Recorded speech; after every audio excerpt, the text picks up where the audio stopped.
Hello, I'm Kyle Caldwell, and this is On the Money, a weekly look how to get the best out of your savings and investments. In this episode, I'm delighted to be joined by private investor Roy Stevens, who has written his own book called The Sloth Investor. So let's get straight to it. So Roy, to kick off, could you introduce yourself? You mentioned in the book that you don't have a background in finance, so what is your background and when did you first start investing? Thanks, Carl. And just want to thank you for this great opportunity to talk about the book, The Sloth Investor. Just to circle back to your question about how I got started. So as I mentioned in the book, I come from a family of non-investors, perish the thought, I really do. I, had no prior experience of investing and to be honest, had very little interest in it as well. And it wasn't until I met my father-in-law, he was the person that really got me interested in investing. So gradually, I guess he wore me down. First few occasions I met him, he would speak to me about investing. And to be honest with you, I was slightly ignorant. I wasn't really that interested. For me, it was just a realm of, that realm of finance is not something that ever really interested me. And I guess gradually he did weigh me down and I started to listen to him about, compound interest and this guy called Warren Buffett who I'd never heard of before. So I think it was talking to John, my father-in-law, quite an experienced investor. He was the chief catalyst really. And I guess then from speaking to John, I started to read a lot of investing books, investing literature. And a key text for me was a book by someone called Andrew Hallam, Millionaire Teacher. So Andrew Hallam was a former international school teacher. He's written a series of books, Millionaire Teacher, like I mentioned, Millionaire Expert, most recently Balance. And I really, really love his writing. I guess he was the first person that really introduced me to the concept of index funds. So for me, it's those two chief catalysts. It's my father-in-law, John, and it's Andrew Hallam's writing. So you have come up with The Sloth Investor. In the book, you say the sloth is the most suitable animal to characterise the world of investing. So could you summarise the reasons why? Yeah. So as I mentioned just briefly there, in addition to reading many personal finance books, I actually really became a bit of a geek when it came to shareholder letters as well, and particularly their shareholder letters of Warren Buffett. So first and foremost, the actual notion of a sloth comes from a quote from Warren Buffett's 1990 letter to shareholders, Berkshire Hathaway's letter to shareholders. There's a quote that goes along the lines of lethargy bordering on sloth remains a cornerstone of our investing philosophy. So again, lethargy bordering on sloth remains the cornerstone of our investing philosophy. So for a layperson, what he's essentially trying to communicate there is that inactivity outperforms activity. Less is more. If you tinker around the edges too much, that's going to have a negative effect upon your portfolio. And I've actually got a bit of a surprise for you guys here today because I've actually got something in my pocket and I'm going to bring out to illuminate this a little bit more. I've actually got a bar of soap. Okay. Now, what on earth does this have to do with investing? Well, Buffett also makes another great point about investing. He talks about how our investment portfolios are like a bar of soap. The more that you tinker with your portfolio, the more likely it's going to decline, the more damage could potentially be caused. Likewise, the more and more you play around with a bar of soap, the smaller it's going to get. So that's why I love the analogy of Warren Buffett. So generally, for me, that is why the sloth is my investing spirit animal. Because when we think about most realms of life, when it comes to, for example, learning a musical instrument, perfecting your golf swing, perfecting your serve in tennis, whatever it may be, it's activity, it's energy, it's effort that brings with it great results. But that's one of the counterintuitive points about investing that I love. And there are so many, of course, the fact that essentially inactivity outperforms activity. And just to make a final point about that, there's a great study that I love that Fidelity did many years ago. And they were looking to explore, you may be aware of this, which of their, in terms of their customers' portfolios perform the best. And it was actually those clients, those customers' portfolios that had either been forgotten about are those people that have passed away. So again, I think that just really speaks the importance of kind of a less is more, hands-off, inactive approach to investing. That's why my humble friend, the sloth, is my investing spirit animal. And to be a sloth investor, you've come up with 5 bedrock principles. So they are simplicity, low fees, owning the world, time in the market, and being headstrong. You also advocate that investors should keep it simple by investing in global passive strategies, such as index funds or exchange traded funds, ETFs. Could you explain a bit more about why you advocate this approach? Yeah. So in terms of that, so my book, the slogan is simplifying investing for all. So essentially, I make the point that none of us have a crystal ball. It's very difficult to ascertain which particular sector of the market or individual stock or even nation state. I talk about 3 S's in my book. State as in nation states, stocks, individual stocks and sectors. It's very difficult to know which of those is going to outperform year upon year. So I make the point that very much, in tune with the late great Jack Bogle, the founder of Vanguard, instead of trying to find a needle in a haystack, own a haystack. So I think that low fee, globally diversified approach is a great way for beginning investors to invest their money. And also I like the fact that, yes, America, the US has been a great country in terms of their investment performance over the last 10, 15 years. But these things can swing around. So decade upon decade, there's evidence to show that as well. So who knows, perhaps it could be, for example, whether the Japanese market, the Indian market, perhaps South America. So I think what you're doing there is, with that diversified approach to investing, you're ensuring that you've got exposure to the many different regions of the world.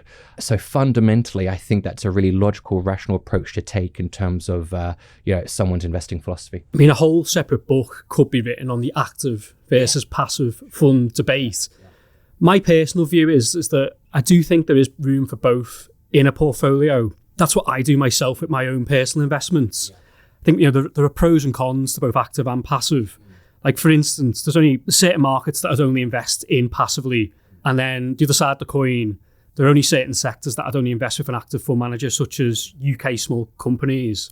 And I also think if you only consider passive funds, then you'd be ruling out investment trusts, which I think has been a great way to grow wealth over the long term. However, I do agree with what you say in the book about those who want minimal engagement with their investments. Then certain passive funds, such as global index funds or global ETFs, they are a very good option to consider, as they give investors lots of diversification due to owning thousands of companies, and they are generally very low cost.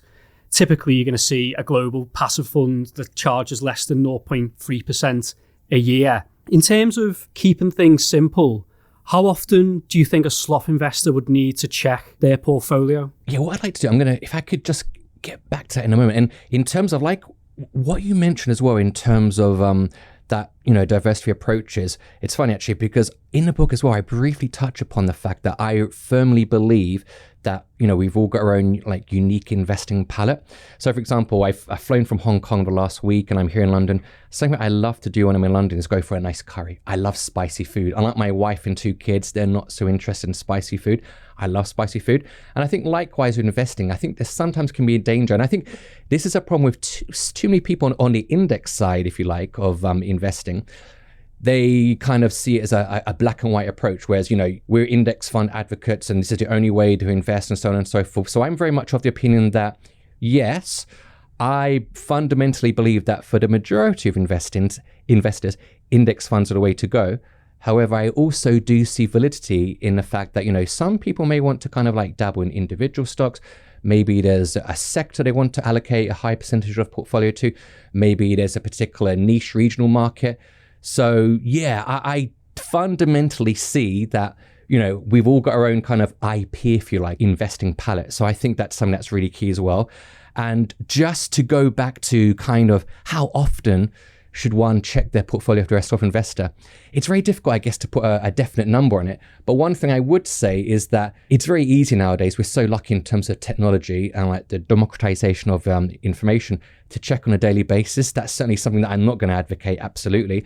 Broadly speaking, I would say for a Sloth investor, I think it's generally useful to be aware of what stage, what cycle of the market are we in? Are we in a bear market? Are we in a bull market? And if, for example, if there is suddenly, geopolitical volatility and there's a massive downturn in the market, then I think it's important for you to be aware of that. And why not take advantage of moments like that? For example, I go back to Andrew Hallam, for example, and I think in Millionaire Teacher, the book I mentioned earlier, he makes the point about, if our favorite items are on sale, if it's in a supermarket or an upmarket store, we want to take advantage of those items when are on sale. So likewise, if there is a sale in terms of the stock market, if prices are plummeted, I think you want to be able to, take advantage of those occasions as well. So it's very hard to put a definite, precise, specific number on it.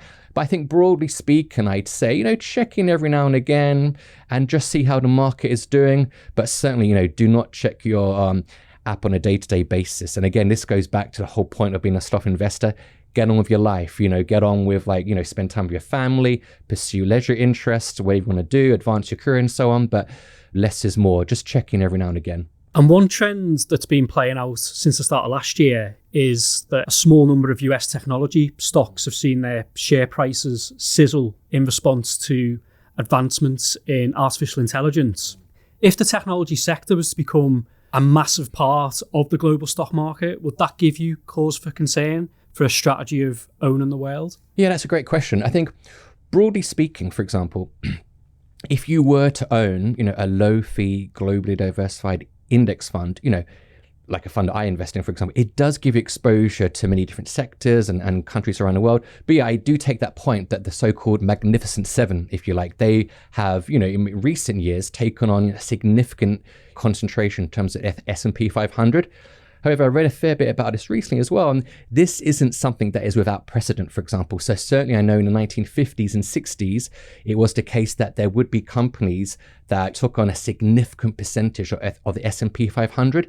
I think it was in 1960, AT&T was something like, I think it was like 14% of the S&P 500, around that figure. So I wouldn't say it's without precedent. I can kind of see that there are some, concerns in terms of overall concentration, but I personally think that, the fundamental results of these companies, whether it's Amazon, Apple, Netflix, Google, and so on, the fundamental results of these companies justify their concentration, really. So it's not something that I would be overly concerned about, really. And when investors are examining, say, a global index fund or a global exchange traded fund, what are the key things that they should be looking at? I assume one of those is the charge. Absolutely. So it's fees. Absolutely, fees. So I speak a fair bit about compound interest in my book as well. And, the positive wonder of compound interest. But compound interest can also work the other way in terms of the fees that you incur as well. So you want to fundamentally be making sure that the fees are very low. And by default, if it's a globally diversified index fund, which is kind of a hands-off approach to investing, then naturally it should therefore result that it should be a low fee. It's not actively managed. It should then naturally follow. It's a low fee fund. So I think Vanguard's funds typically tend to be in a range of about 0.25, 0.2. I think even investors in the States, Vanguard investors and Schwab and iShares and so on, have it even better. But you fundamentally do want to be looking for that low fee charge. Also, let's take a fund I invest in, for example. It's Vanguard's FTSE All World. Ticker symbol is VWRL, and VWRP is accumulating version. That gives you exposure to developed markets, to emerging markets, and so on. So if you were to just type in VWRL fact sheet into Google, you're going to see what the exposure is to those different countries, what the charges are. And that's something that I really love about Vanguard, is that clarity, that transparency they provide you, whether it's through their online website, through books, other platforms. So that's why I'm quite effusive about that company in my book. Yeah, it's really important to look at what the underlying index is that the global fund is tracking, because you've just mentioned that Vanguard fund, it has some exposure to emerging markets. There are some global funds that don't invest in emerging markets, they'll just stick to developed markets. So it's really important to look at the fund fact sheet, which gives you a very quick snapshot of how that particular strategy invests. And as part of that fund fact sheet, there will be a breakdown of the top 10 holdings as well as the fund charge being outlined.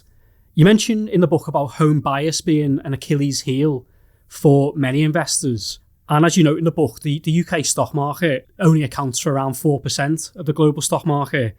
However, the fact is that most UK investors have a lot more exposure to the UK than 4%.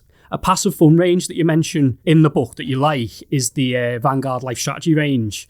We're Interactive Investor. We also highlight 3 of those funds from that range as good options for beginner investors. We have a quick start range.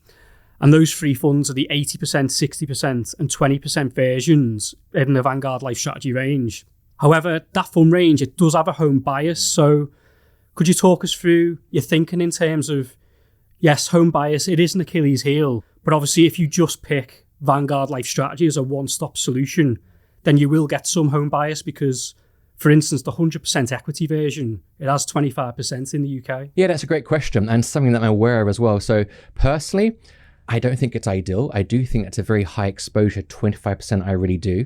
And I've actually done a bit of research into this. And from what I understand is that Vanguard, I think they inherently recognize that UK investors do like to have, significant concentration exposure to UK equities. So I get that.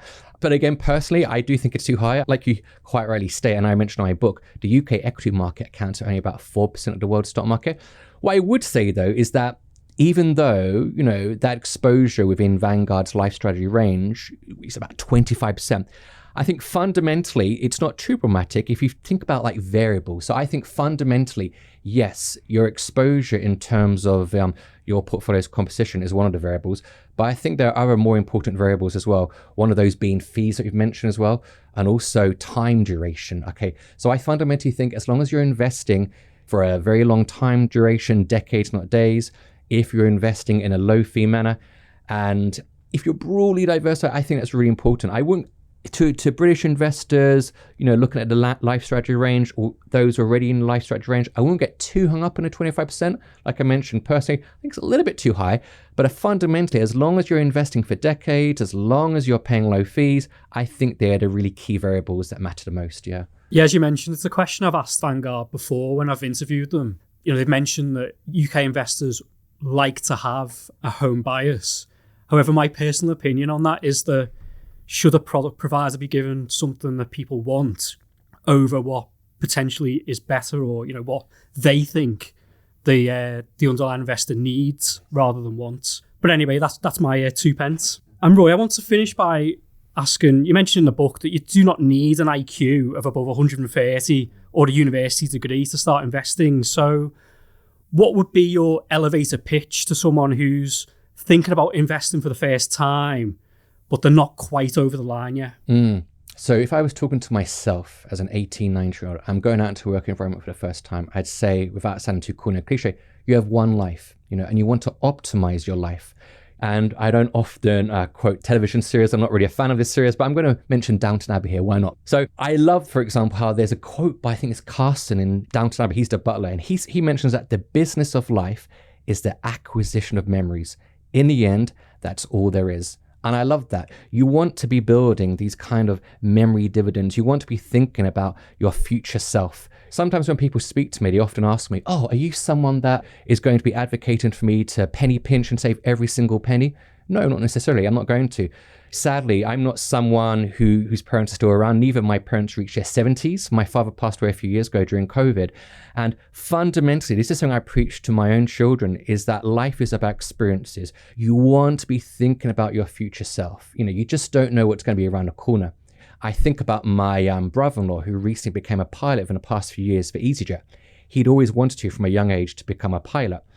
Now, fortunately, his father, my father-in-law, he was able to help him out in terms of financing some of his training. And you might ask, wow, was your father an investment banker? Was he a CEO? Who was he?